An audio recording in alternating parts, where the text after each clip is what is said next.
तुम्हाला काय वाटतंय? न्यायालयात चार्जशीट दाखल झाली म्हणजे तुमचं काम संपलं? नाही, खऱ्या अर्थानं इथून तुमच्या लढाईला सुरुवात झाली.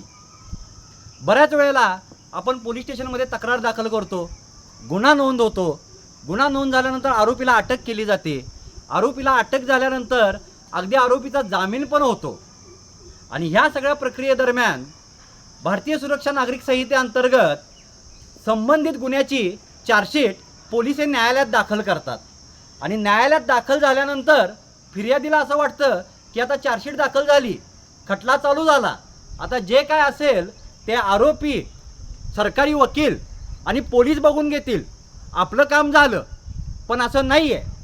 नमस्कार, मी उदय ओंकार, जनहितार्थ जारीमध्ये आपणा सर्वांचे स्वागत आहे. मागील व्हिडिओमध्ये गुन्हा दाखल झाल्यानंतर न्यायालयात चार्जशीट दाखल होईपर्यंत फिर्यादीने काय काळजी घ्यायची आहे व तपास अधिकारी यांच्याशी कोणत्या स्वरूपाचा पाठपुरावा करायचा आहे याची आपण माहिती घेतली.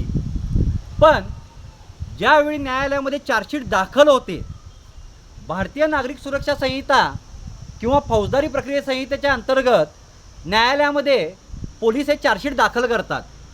चार्जशीट दाखल झाल्यानंतर फिर्यादीने नेमकी काय काळजी घ्यायची आहे व या सगळ्या प्रोसेसमध्ये फिर्यादीची काय भूमिका असणार आहे याचीच आज आपण आपल्या जनहितार्थ जारीमधून माहिती घेणार आहोत. न्यायालयामध्ये चार्जशीट दाखल झाल्यानंतर माननीय न्यायाधीश सर्व पुराव्यांची पाहणी करतात व सर्व पुराव्यांची पाहणी करून सदर खटला चालवण्याइतपत त्यात तथ्य आहे का हे तपासले जाते.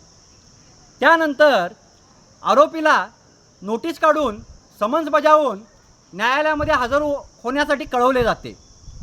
न्यायालयामध्ये ज्यावेळी आरोपी हजर होतो त्यावेळेला भारतीय नागरिक सुरक्षा संहितेच्या कलम 230 व कलम 231 अंतर्गत आरोपीला सर्व चार्जशीटच्या प्रती व पुराव्याच्या प्रती दिल्या जातात व आरोपीला तुमच्यावरील हे आरोप मान्य आहेत का असे विचारले जाते.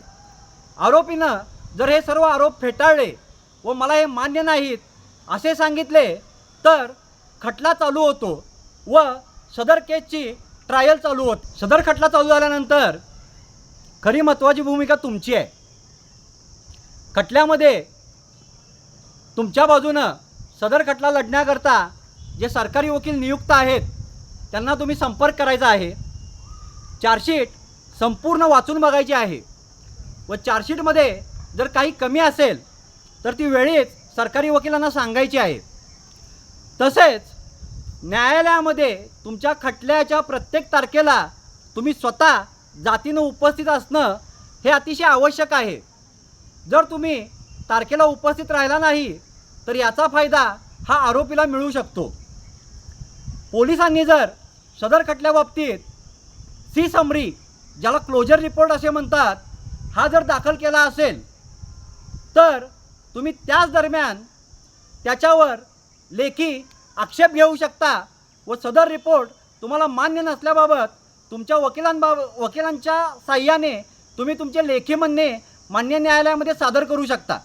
हा तुमचा हक्क आहे. यादी हा स्वतः मुख्य साक्षीदार असतो. त्यामुळे फिर्यादीची उलट तपासणी म्हणजे क्रॉस एक्झामिनेशन हे आरोपीचे वकील घेतात. ज्यावेळी हे क्रॉस एक्झामिनेशन घेतात त्यावेळेला फिर्यादीने आपल्या सरकारी वकिलांच्या मदतीने त्याची मानसिक तयारी करणे गरजेचे असते व सदर उलट तपासणीच्या वेळी साक्ष देताना फिर्यादी हा मानसिकदृष्ट्या खंबीर असला पाहिजे. सदर खटला लढत असताना तुमच्या सरकारी वकिलांच्या मदतीला एक खाजगी वकील नियुक्त करा, जेणेकरून सरकारी वकिलांना सदर खटला लढणे हे सहज होईल. तसेच आरोपीकडून जर तुम्हाला धमकी येत असेल किंवा दबाव टाकला जात असेल तर तत्काळ पोलीस संरक्षण मागा व सदर बाब कोर्टाला कळवा. न्यायाची प्रक्रिया ही संत असू शकते, पण संयम व योग्य माहिती असेल तर न्याय नक्कीच मिळतो. सदर माहिती जास्तीत जास्त नागरिकांपर्यंत पोचवून सजग नागरिक बना. सदर माहिती ही मार्गदर्शकपर असून तुमच्या वैयक्तिक खटल्याच्या बाबतीत तुमच्या कायदेशीर तज्ज्ञांचा सल्ला जरूर घ्या. असेच जनहितार्थ माहितीपर व्हिडिओ पाहण्यासाठी आम्हाला फॉलो करा.